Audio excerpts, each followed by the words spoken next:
2024년 12월 14일 국회에서 윤석열 대통령에 대한 탄핵 소추안이 가결되었다.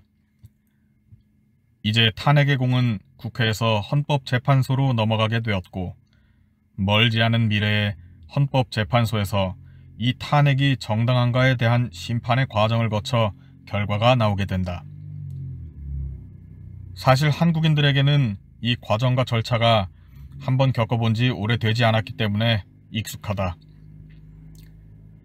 그동안 헌법재판관 지명을 차일피일 미루며 국정을 방해하던 민주당은 계엄 소동이 나자마자 기다렸다는 듯이 후보자 추천을 했다. 이 탄핵안 가결은 쉽게 예상이 가능한 일이었다.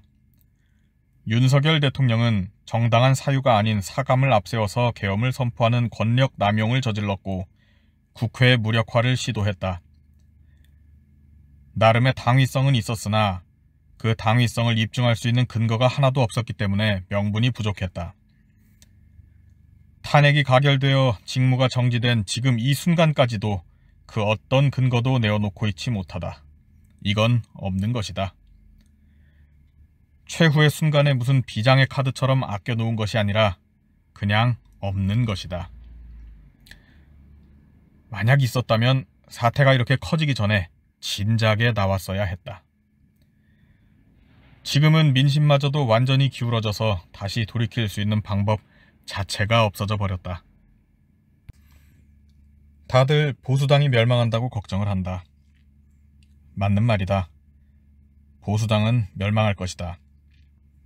혹시라도 멸망하지 않더라도 괴멸에 가까운 타격을 입을 것이다. 그러나 그건 본인들 사적인 사정이다. 그게 걱정이 되었다면 진작부터 이런 짓들은 하지 말았어야 했다. 한동훈 당대표를 보자. 이런 사람이 당대표가 된 것도 참 이상한 일인데 총선을 거하게 망치고도 또다시 당대표로 추대가 됐다. 그리고 이 이상한 인물은 당대표 재임 기간 내내 대통령과 협력은커녕 내부 다툼만 벌이다가 당론이었던 탄핵 부결을 배신하고 혼자 찬성표를 던진 뒤에 사퇴해버렸다.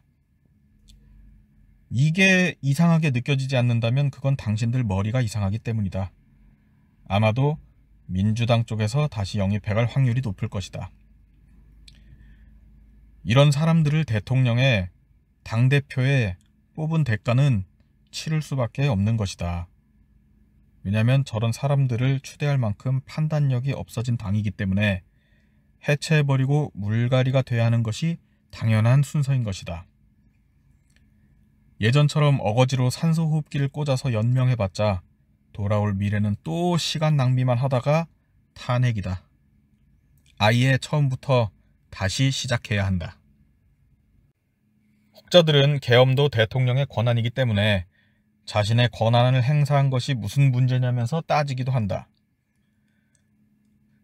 하지만 대통령이 계엄을 하면서 내세운 그 명분이었던 상대 세력의 회방 행각도 따지고 보면 자신들의 권한 안에서 행사한 것들인데 이걸 무슨 수로 국민들에게 납득을 시키겠는가 이 말이다.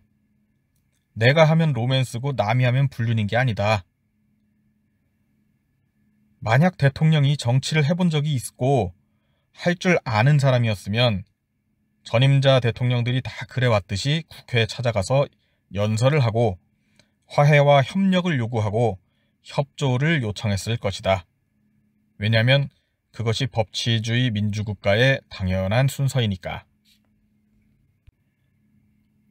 그러나 대통령이란 것이 무엇인지도 이해하지 못한 채 엉겁결에 대통령이 된 윤석열 대통령은 자신이 수장으로서 늘 그렇게 살아왔듯이 지시하면 착착 잘 따르고 고분고분 말을 들을 줄 알았는데 그렇지 않으니까 매우 화가 난 것처럼 보인다.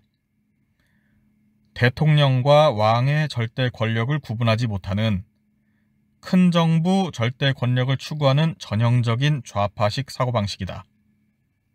윤석열 대통령이 왜 좌편향 인사인지를 잘 알 수 있는 대목이다. 한편 시위 그 자체가 축제요 놀이문화인 국민들은 또다시 거리로 뛰쳐나왔다. 갖가지 아이돌 응원봉을 흔들고 인기가요를 따라 부르면서 한바탕 축제장을 벌였고 온갖 개그 밈들이 쏟아져 나왔다.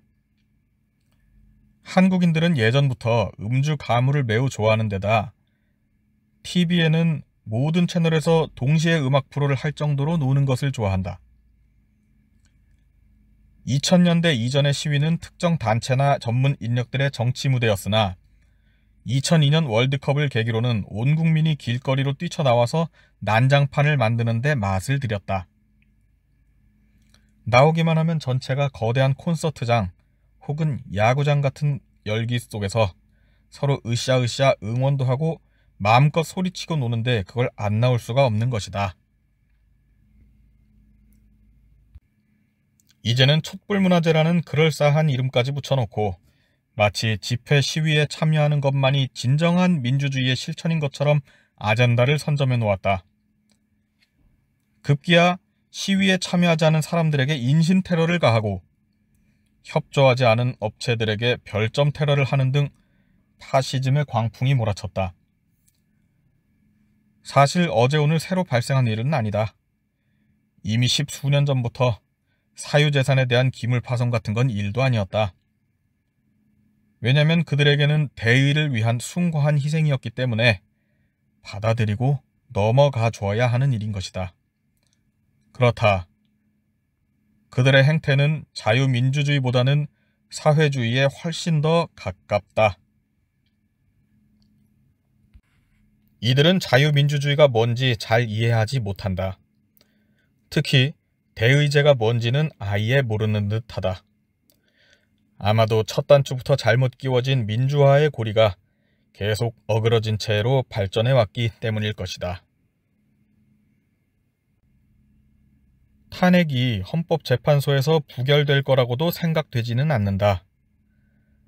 헌재는 이미 과거에도 조작된 증거로 이루어진 졸속 재판의 결과물들을 가지고 그저 여론에 휩쓸려 성급하게 대통령에 대한 탄핵을 결정한 바가 있고 그 누구보다 국민 정서와 감정에 민감하게 반응하기 때문이다. 그 수사를 진두지휘했던 사람, 바로 지금의 윤석열 대통령이기에 아마 본인이 피할 수 없다는 것을 가장 잘 알고 있을 것이다. 절대적이어야 할 법의 기준이 중심을 잃고 여론과 국민 정서에 따라 이리저리 흔들리기 시작한 한 20여 년 전에 이 나라의 민주주의는 이미 절단이 났다. 어쨌든 이제는 재선거가 먼저인지 이재명에 대한 재판이 먼저인지를 걱정할 때인 것 같다. 이 교활한 이재명은 이전부터 재판을 질질 끌어왔는데 이번에도 본인에게 유리한 타이밍을 잡기 위해 재판부 기피 신청까지 했다. 누가 맞설 후보로 나올지도 고민해봐야 한다. 우리는 이전에도 이회창이나 홍준표 같은 인물들을 상대의 모략에 의해 잃은 적이 있음을 잘 기억해야 한다. 또 이인재나 안철수 같은 레전드급 간제비들에 의해 망친 선거들, 또 그로 인해 잃어버린 것들을 잊지 말아야만 한다.